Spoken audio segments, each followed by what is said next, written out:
The next speaker is Stephen Jeffries, and he's going to talk to you about the budget, Governor. And I apologize for the next person can't hear us. It is? Yeah. Oh my God. Nancy usually is her. All right, I'll say it. Okay, so the first person is, now you can hear me, everybody? Yeah. Yep. It's Stephen Jeffries, and he's going to talk to you about the budget. And I apologize to the next person because I always have difficulty with some names. The name is Francis with an E, and I think it's Brower, but I'm not really sure. So, Francis, I'm sure you understand who you are, I hope. So, come on up. Governor, thanks for coming tonight. I'm not going to talk to you about the budget, but ask you a question or two. Sure, go ahead. With regard to the budget, those of us that follow politics, we watch and read the news, we hear a lot about the sequester. We also are following, at least I am, with regard to the budget talks. You had mentioned in your opening statement that you had put forth a budget back in February and you're waiting until June for the state legislature to, I guess, vote on it. My concern, and a lot of people that I talk with, they're concerned, of course. We know back in 1991, the state instituted a state income tax, which a lot of people weren't thrilled about, but we also understood the ramifications if we didn't. But we also understood that there was a price that had to be paid, which is the spending cap.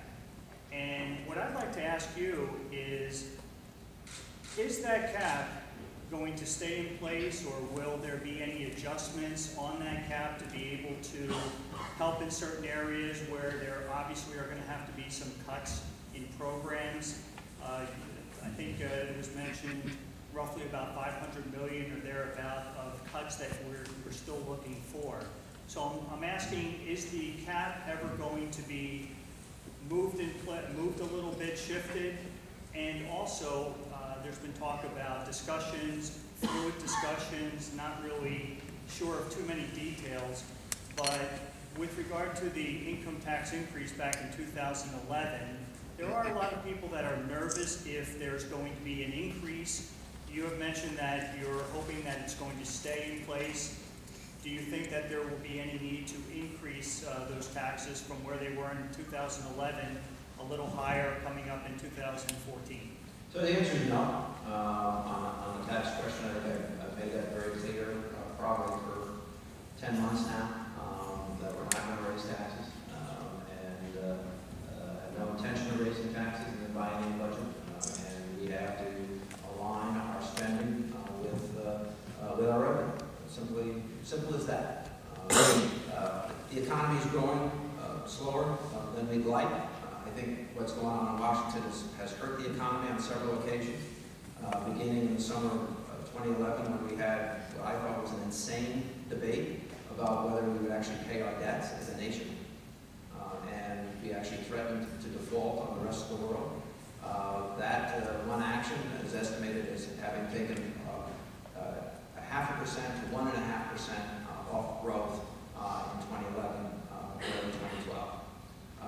We then had an artificial debate about a cliff, which we eventually went over.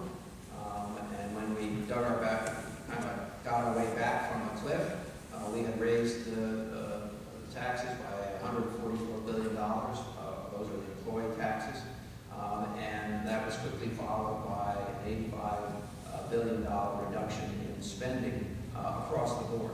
I'm not necessarily against reductions in spending. The concept of doing them across the board doesn't make a whole lot of sense. I think those two acts are also having a negative effect on the economy. In point of fact, this has been the slowest recovery by far, and the longest recession, or the lowest non-recovery of any of the 8 prior recessions from the Second World War on. So we are not as robust as we would like. In point of fact, as early as January of this year, 36 states were predicting a shortfall. As late as January of this year, 36 states were projecting a revenue shortfall. So we were not alone in this. Now, most of those states are actually not going to experience a revenue shortfall, in part because in going off the cliff and then coming back from the cliff, a number of federal changes were made, which had people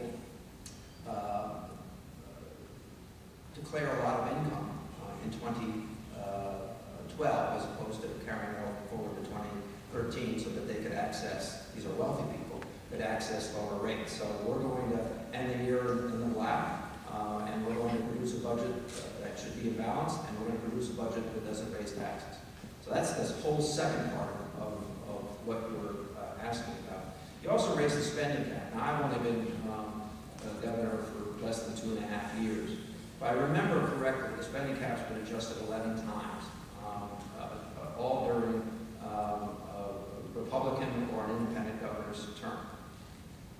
And in point of fact, in presenting a budget, I said the following, that we're going to receive hundreds of millions of additional dollars from the federal government, specifically for health care.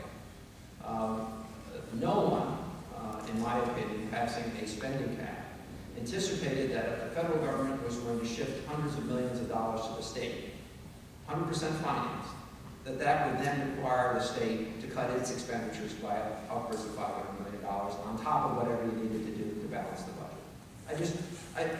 There's not anyone who can point to any discussion about a spending cap that indicated that anyone believed that if the federal government was about to give you hundreds of millions of dollars, that you had to offset that by cutting education expenses. The money we transfer to local governments for police and fire and other services. It just doesn't exist. So I have recommended that. Additionally, prior to my becoming governor, no other governor properly funded pensions.